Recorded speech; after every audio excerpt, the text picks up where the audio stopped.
I've probably never been as worried on a trip like this as before because I feel like there's a lot that could go wrong.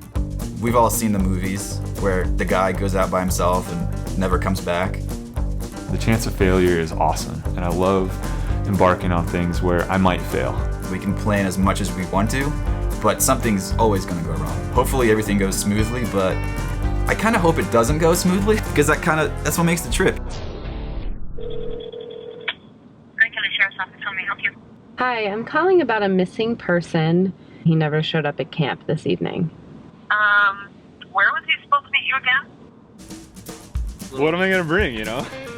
Like, what am I not gonna bring?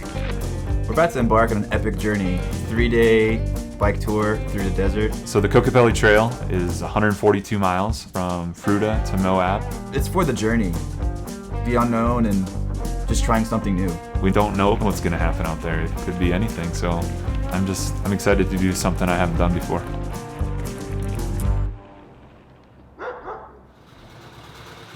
Every day that I can, I get home from work and I start scribbling away, designing bike bags. Hopefully I end up with something that is worth putting out there in the world. There's a lot of people out there who love what they do on a daily basis, and that inspires me. Heath is one of them. He's starting a bike packing bag company, and he is so excited about this because he's so passionate about riding his bike, about living a good, healthy life. Right now, I'm in that process. I'm trying to be innovative and do things different than what's going on right now.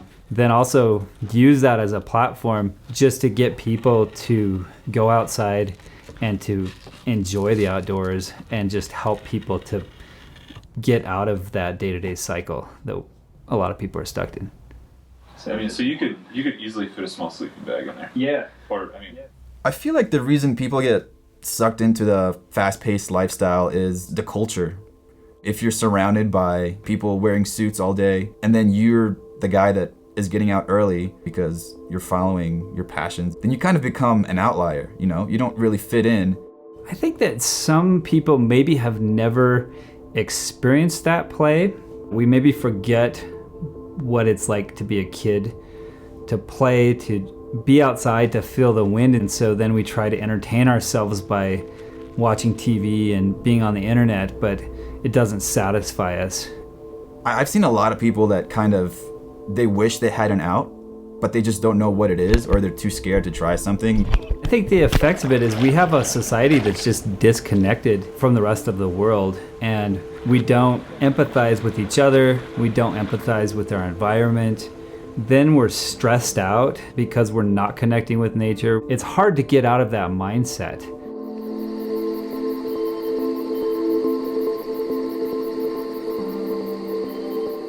A few years ago, I came to the Epiphany that part of my life that I think I was the most happy was when I was the poorest. And I didn't necessarily always want for new material. I had a spreadsheet at one point about how I was going to buy a yacht by the time I was 50. I took a vacation to Florida and I came back and I thought, by golly, by the time I'm 50, I'm going to own a yacht. And so I made a budget. And it wasn't any way to live. I spent an incredible amount of time thinking about tomorrow, thinking about next year, thinking about next decade, and not enough time thinking about what am I going to do today to be happy.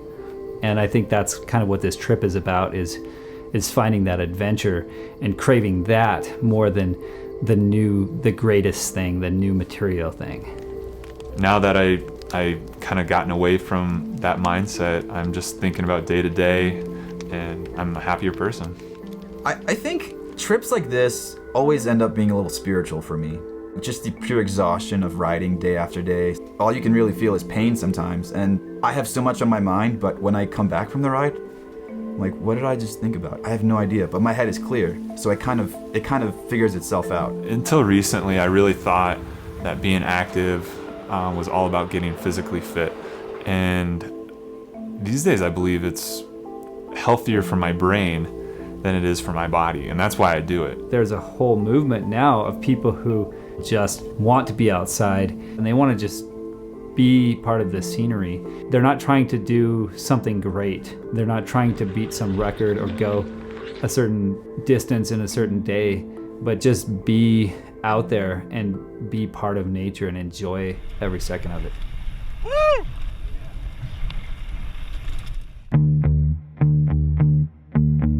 So we're here in the middle of the desert, beginning of day 3. We had an interesting day yesterday. With about 2 hours to go, one by one, Heath, Harris, and I started running out of water. We're tired. It's been almost 10 hours on the bike. Well, we roll into camp and our support vehicle's not here. We find the camera crew, but no support vehicle. Tad is MIA with our food, with our water, with our warm clothes. It's a little sketchy at that point. The desert to me is a very foreign place.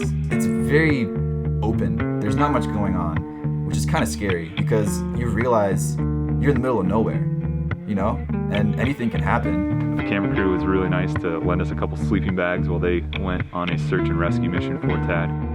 If you've never felt completely isolated and, you know, kind of a little concerned for yourself, you should try it. It's a good time. Just kind of scare yourself a little bit. About 11 o'clock last night, Tad rolled in. We were ready for bed, but that was a celebration at that point. He had hot food, he had warm clothes, he had our sleeping bags. We were excited that we didn't have to share 2 sleeping bags between 3 grown men.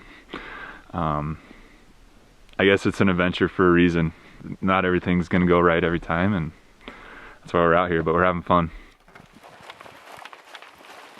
Cat's ready to sing. Yeah. You patriotic slam pipe, bright light feeling pretty psyched. It's the end of the world as we know it. It's the end of the world as we know it. I think it's important for us to realize that there are things in life that we just can't change. And I think that's what being present is, saying that I can't control the things around me. I can only control myself, and I can embrace it. And I think being outside helps us with that. And I've learned to not be angry at the weather, which is something that I can't change. Instead, I embrace it and I enjoy it. And I think that in the greater scheme of things, that's a bigger part of life, is just embracing and taking that middle path that is the not trying to fix the things that we can't control. All right, so we are just about finished with the Kokopelli Trail. I'm pretty excited to be done. Maybe a little bit wondering what tomorrow's gonna be like. I think one of the cool things that we've found on this trip is every mile is a little bit longer than you expect. Every hill is a little bit steeper than you expect. There's a few sections on that road down there where you're literally pedaling downhill because you have to, or else you'll stop. I think our tires were melting. I don't know. It was weird. Never experienced something like that before. About 10 minutes ago, Harris and I were talking, like the last 3 days have gone by super quick. What I'm gonna try to do is just really savor the moment for the last little bit. Probably ride a little slower, to be honest. I want to enjoy this.